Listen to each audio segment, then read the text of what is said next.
नमस्कार, जोहार झारखंड में आपका स्वागत। मैं राहुल ओझा आपके साथ। झारखंड के मुख्यमंत्री हेमंत सोरेन ने पाकुड़ में आपकी योजना आपकी सरकार आपके द्वार अभियान का शुभारंभ किया। इस मौके पर कृषि बाजार समिति ग्राउंड में जनसभा को संबोधित करते हुए उन्होंने बीजेपी पर जोरदार निशाना साधा। उन्होंने कहा कि बीजेपी उन्हें ईडी से डराना चाहती है, पर वो डरने वाले नहीं है, लड़ने वाले नेता हैं। अगर हिम्मत है तो मुझे सजा दिलवा कर दिखाएं। मैं गीदड़ भभकी से डरने वाला नहीं। ये बातें मुख्यमंत्री हेमंत सोरेन ने कही। समय आने पर इसका करारा जवाब देंगे। उल्टे सीधे झूठा आरोप लगा करके लोगों को गुमराह किया जा रहा है कि हेमंत सोरेन ईडी सीबीआई से डरता है।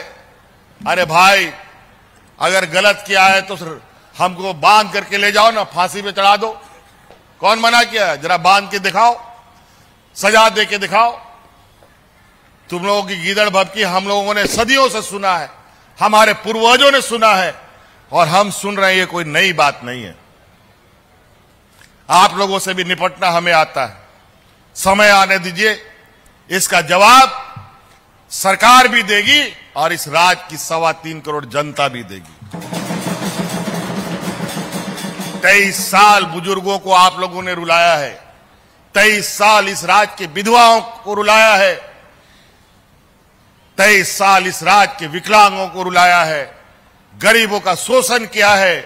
उनके आंसू पोंछने के बजाय उन पर कोड़े बरसाने का काम किया है।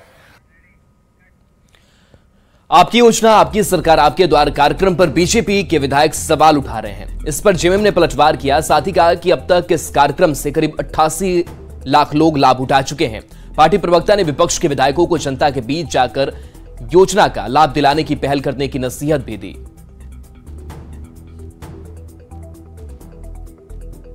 21 में 33 लाख से ज्यादा लोग इस कार्यक्रम से लाभान्वित हुए और दूसरे साल 22 में लगभग 55 लाख लोगों ने इस कार्यक्रम का लाभ उठाया है। ये पूर्वाग्रह से ग्रसित लोग हैं।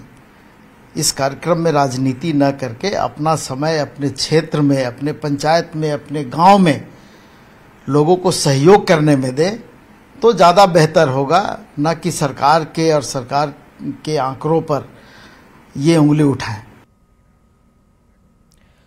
आपकी योजना आपकी सरकार आपके द्वार के कार्यक्रम के तहत पूर्वी सिंहभूम में भी जनता दरबार लगाया गया। सबसे बीहड़ किंदुआ गांव में लोगों की समस्या को लेकर स्टॉल लगाया गया, जिसमें स्वास्थ्य, शिक्षा, आधार कार्ड, पेंशन, पेयजल समेत हर विभाग के कर्मचारी विभिन्न समस्या पर ग्रामीणों का आवेदन ले रहे थे। इसी के साथ ग्रामीणों के आवेदन पर समस्याओं का समाधान किया जा रहा था। इस कार्यक्रम में डीसी मंजुनाथ भजंत्री और पोटका विधायक संजीव सरतार ने लाखों की संपत्ति का वितरण भी किया। आज पहली बार माननीय मुख्यमंत्री जी ने अब आवास अपना सरकार मतलब राज्य सरकार से बनाने का जो लक्ष्य रखे हैं और साथ ही साथ Guruji credit card, student credit card, जिसके तहत कोई पढ़ना चाहता है, टेक्निकल पढ़ना चाहता है उस और अन्य हमारे जो बिजली के कोई इश्यू है या पानी का कोई समस्या है, तो हर तरह के जो योजनाओं के आवेदन जो है लोग आके यहाँ दे रहे हैं और उनका हम लोग पोर्टल में एंट्री करके उनको एक्नॉलेजमेंट में भी देने का प्रयास किया जा रहा है, ताकि उसका हम लोग प्रॉपर ट्रैकिंग करके एक समय सीमा में हम लोग उसको निष्पादित करें। झारखंड विधानसभा के शीतकालीन सत्र की तैयारी शुरू हो गई। ये सत्र 15 से 22 दिसंबर तक चलने की संभावना है। करीब 4 साल बाद इस बार सदन में विपक्ष के नेता की मौजूदगी होगी तो बीजेपी विधायकों में भी जोश दिखेगा। विपक्ष के नेता अमर बावरी ने कहा कि शीत सत्र में राज्य सरकार से 4 साल का हिसाब लिया जाएगा। वहीं जेएमएम ने विपक्षी दलों से सकारात्मक सहयोग की उम्मीद जताई है। मुद्दे तो बहुत हैं, इन मुद्दे से सरकार भागती रही थी। अब वैधानिक तरीके से एक दायित्व के साथ हम लोग जब वहाँ जाएंगे तो वैधानिक बाध्यता उनके लिए भी होगी कि भाई जो सरकार के ऊपर जो भी सवाल हैं उनको सुनना ही होगा। और मुझे लगता है कि हमारा काम जो है विपक्ष के रूप में वो काम का निर्वहन करने के लिए हम लोग ईमानदारी से प्रयास करेंगे और 4 साल का हिसाब लेते हुए आगे के 1 साल का जो बकाया जो है उनको वापस कर देना होगा। विपक्ष का काम सिर्फ घेरना या आरोप लगाना नहीं है। विपक्ष हमको सकारात्मक सहयोग भी करे।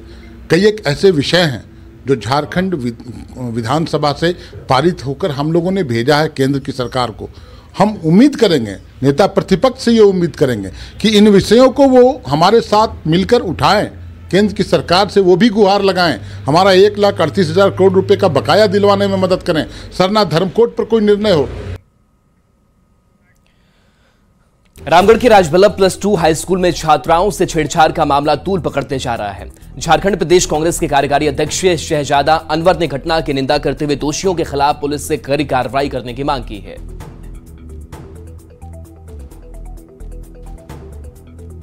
किसी भी तरह का कोई शरारत किया है, कानून के विरुद्ध में कोई काम किया है, किसी के साथ में दुर्व्यवहार किया है, irrespective of caste and community, वो किसी भी जात का हो, किसी भी धर्म का हो, उसके ऊपर में जांच करके कठोरतम कार्रवाई सुनिश्चित होनी चाहिए। लेकिन साथ ही साथ इस बात को हम जरूर बोलेंगे, सामाजिक प्रतिनिधि और राजनीतिक प्रतिनिधि हैं, उनसे हम विनम्र आग्रह करना चाहेंगे कि हमारा योगदान समाज में सद्भाव फैलाने में होना चाहिए, सद्भाव को बिगाड़ने में नहीं होना चाहिए। रांची के डोरंडा में आर्मी के जवान मनोज सिंह की मौत की गुत्थी और ज्यादा उलझती जा रही है, क्योंकि जवान के शव पर चोट और खरोच के कई निशान मिले हैं। हालांकि इसकी जांच अभी चल रही है, इसके बाद ही तस्वीर साफ हो सकती है। शुक्रवार को जवान का शव पेड़ पर लटका मिला था। रांची पुलिस के साथ मिलिट्री पुलिस ने इसकी जांच शुरू की। उत्तराखंड के रहने वाले आर्मी के जवान मनोज कुमार छुट्टियों पर घर जाने के लिए आर्मी कैंप से निकले थे। इसी बीच उनका शव पेड़ से झूलता हुआ मिला। फिलहाल शव का पोस्टमार्टम किया जा रहा है।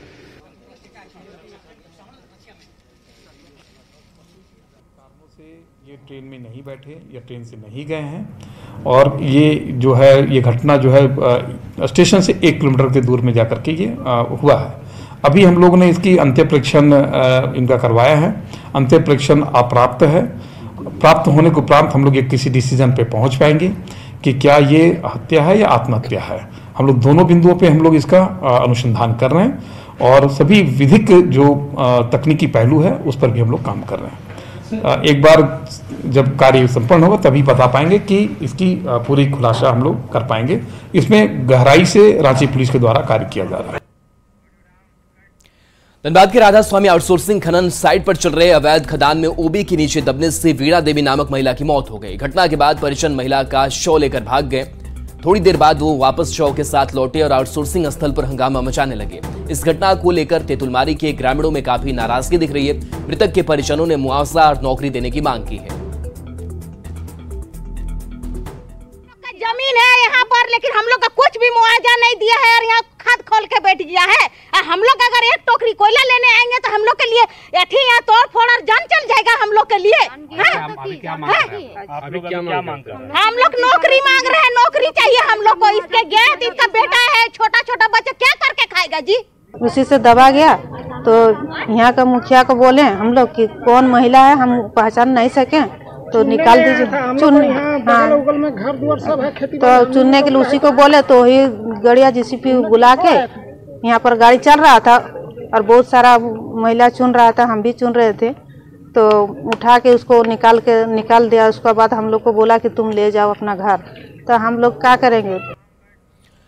रांची पुलिस ने नाबालिग लड़कियों को ब्लैकमेलिंग करने वाले आरोपी विवेक कुमार को बिहार के मुजफ्फरपुर से गिरफ्तार किया। उसके खिलाफ लालपुर थाने में कई लड़कियों ने एफआईआर दर्ज कराई थी। आरोपी विवेक सोशल मीडिया के जरिए लड़कियों से दोस्ती करता था, फिर उनकी फोटो को एडिट करके उसे ब्लैकमेलिंग करना शुरू कर देता था। इसी बीच रांची पुलिस ने उसे गिरफ्तार कर लिया। इस आलोक में बताएंगे कि यह लड़का का नाम जो है वो विवेक कुमार शाह, मुजफ्फरपुर से की गिरफ्तारी हुई है, जो कि एक शैक्षणिक संस्थान में किसी लड़की से दोस्ती जो है करते हैं और उससे उस शैक्षणिक संस्थान की कई लड़कियों की फोटो इससे मांग करके अपने पास रखते हैं। तदुपरांत उसे एडिट करके उसको फेसबुक के और इंस्टाग्राम और अन्य सोशल साइट्स पे जो है उसको अपलोड करने का काम करते थे, जिससे ये लड़कियां काफी ज्यादा घबराई हुई थी और अपने आप को बहुत ही इनको जो है मानसिक अवस्था जो है उससे परेशान हो रही थी।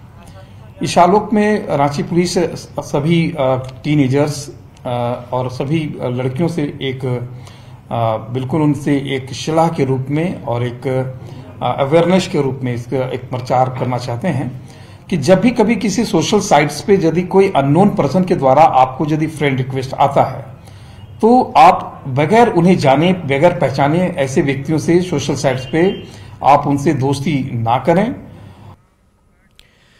खबर गिरिडीह से, जहां कुलगू टोल प्लाजा पर तैनात कर्मियों पर हथियार के बल पर गाड़ियों से पैसे की वसूली का आरोप लगा है। इसरी बाजार निवासी बीजेपी नेता प्रदीप साहू ने इसकी थाने में लिखित शिकायत की है और आरोपियों पर कार्रवाई की मांग की है। बीजेपी नेता का आरोप है कि रात करीब 10 बजे उनकी गाड़ी को टोल प्लाजा पर रोका गया, जिसके बाद टोल प्लाजा में तैनात कर्मियों ने उनके साथ बदतमीजी की और उन पर जानलेवा हमला करने की भी कोशिश की। वहीं टोल प्रबंधक ने बीजेपी नेता के आरोपों को निराधार बताया है कि अविलंब इसमें सुधार करवाए, और नहीं तो हम इसी जगह धरना पर बैठेंगे, तब तक बैठेंगे जब तक कि कुव्यवस्था को ये लोग व्यवस्थित नहीं करेगा। आपने प्रशासन को सूचना दी? बिल्कुल, जैसे ही गाड़ी रोका हम सबसे पहला काम थाना प्रभारी को किए, इसलिए कि अभी 2 महीना पहले ही लोग मेरे साथ मेरे ऊपर केस किया था। ये लोग का आदत है गुंडागर्दी कराना, और हमको तो लगता है कि सुनियोजित तरीके से साजिश के तहत मेरा गाड़ी रोका और जानलेवा हमला करवाया ये लोग मेरे ऊपर। बीजेपी ने सरकार पर बांग्लादेशी घुसपैठ के मुद्दे पर झूठ बोलने का आरोप लगाया है। रांची में प्रेस कॉन्फ्रेंस में बीजेपी प्रवक्ता प्रतुल शाहदेव ने कहा कि लोहरदगा में हुई घटना में स्पेशल ब्रांच की रिपोर्ट में घुसपैठ करार दिया गया था, पर सरकार के दबाव में एसपी ने घुसपैठ मानने से इनकार कर दिया। दुमका, पाकुड़ और गोड्डा के एसपी ने भी ऐसी ही रिपोर्ट दी, पर स्पेशल ब्रांच के मुताबिक राज्य के कई हिस्सों में घुसपैठ हो रही है। घुसपैठियां नहीं है, स्पेशल ब्रांच कहता है घुसपैठियां हैं, वही दंगे करा रहे हैं, और जो ये रिपोर्ट बनाता है उसका ट्रांसफर। ये सुपरिटेंडेंट ऑफ पुलिस दुमका का लेटर है, जो सूचना अधिकार के तहत जानकारी प्राप्त किया गया है, और ये लेटर है, ये 27/6/2023 तिथि को गौर करेंगे। अभी तक किसी भी थाना क्षेत्र में बांग्लादेशी घुसपैठियों की सूचना प्राप्त नहीं हुई है, यानी ये मान रहे हैं कि दुमका जिले में कोई घुसपैठिया की सूचना इनके पास नहीं है। यही पत्र है जामताड़ा जिले का, सूचना अधिकार के तहत लिया गया, इसमें भी कमोबेश ऐसा ही जवाब है, लेकिन इस जवाबों के साथ वो भारी भरकम रिपोर्ट दिया गया है कि ये जो घुसपैठी हैं इनको रोकने के लिए जो पुलिस है वो क्या कदम उठा रही है, और पुलिस क्या कदम उठा रही है। थाना स्तर से जागरूकता अभियान चल रहा है, निरंतर निगरानी हो रही है, चौकीदार गुप्तचरों को भी घुसपैठ होने पर अविलंब सूचित करने हेतु आवश्यक दिशा निर्देश दिया गया है। तो हम तो यही जानना चाहेंगे कि कैसा दिशा निर्देश है कि उसके बावजूद घुसपैठी है, और ये मैं नहीं कह रहा, ये राज्य सरकार कह रही है। झारखंड के सबसे बड़े सरकारी अस्पताल रिम्स में दवाइयों की कमी से मरीज और उनके परिजन बेहद परेशान हैं। डॉक्टर की ओर से लिखी गई कई दवाइयां न रिम्स के अंदर मिलती है और न अमृत फार्मेसी और जनौषधि केंद्र जैसे सरकारी मेडिकल स्टोर पर। बुखार और डेंगू की दवा भी यहां नहीं मिलती। ऐसे में गरीब मरीजों को बाहर निजी स्टोर पर महंगी कीमत पर वो दवाइयां खरीदनी पड़ती है। इंतजार के बाद भी नहीं मिला। दोनों काउंटर में कहीं नहीं, वहाँ कुछ मिला वहाँ पे, बाकी यहाँ पे भी नहीं मिला। जो दो दवाई नहीं मिला यहाँ पे। बुखार है डेंगू का, जिसमें से कि दवा 4 लिखे थे डॉक्टर साहब, लेकिन इसमें से एक ही मिला। दोनों दुकानों में देखा तो दोनों में एक में तो पता कि इनमें तो इसमें तो है ही नहीं। ये अमृत वाला में है जिसमें कि 1 दवा मिला है, 3 दवा मिला ही नहीं। 4 में से 1 मिला है सिर्फ। कई बार अगर दवाइयाँ वहाँ उपलब्ध नहीं, हालांकि उनको जितनी भी दवाइयाँ यहाँ रोज़मर्रा में जो दवाइयाँ उपयोग में आती हैं उन सब के उपलब्धता उनको सुनिश्चित करने को कहा गया है, और ज़्यादातर दवाइयाँ उनके पास उपलब्ध होती हैं। अगर कोई दवाइयाँ नहीं हैं तो उनकी भी लिस्ट उनको बोली गई है कि आप मेंटेन करें, और उसके हिसाब से दवाइयाँ जो है वो आप अपना प्रिक्योर करें, ताकि जो दवाइयाँ हैं वो पेशेंट को मिल जाए। रिम्स के अंदर इलाज कराने वाले मरीजों के लिए रिम्स प्रबंधन लाख दावे कर ले, पर हर दावा फेल होता हुआ नजर आता है जब दवाइयों की बारी आती है। रिम्स प्रबंधन कहती हैं कि मरीजों के लिए बेहतर स्वास्थ्य सुविधा उपलब्ध कराने के साथ सस्ते दरों पर दवाइयों के लिए 2 जो मेडिकल हैं वो सुनिश्चित किए गए हैं, वो रिम्स के अंदर ही है। बावजूद इसके उन दोनों ही मेडिकलों में दवाइयों की घोर कमी है। जो मरीज यहाँ काउंटर तक पहुँचते हैं, लंबा लाइन भी लगाते हैं, उसके बाद भी पता चलता है कि बुखार वाली दवाइयाँ भी यहाँ उपलब्ध नहीं हो पा रही। कुछ मरीज कहते हैं कि 5 में से 2 दवाइयाँ मिलती हैं तो 3 नहीं मिलती हैं। इन तमाम चीज़ों को लेकर रिम्स प्रबंधन की माने तो रिम्स प्रबंधन ने कहा है कि जहाँ भी दवाइयों की कमी हो रही है उनके हेड ऑफ डिपार्टमेंट को कहा गया है कि उसे उपलब्ध कराई जाए, पर तमाम चीज़ें सिर्फ कागजों पर और बयानों में ही रह जाती हैं, धरातल पर कुछ भी नजर नहीं आता है। कैमरा पर्सन संत के साथ गौरव झा, न्यूज़ 18 रांची।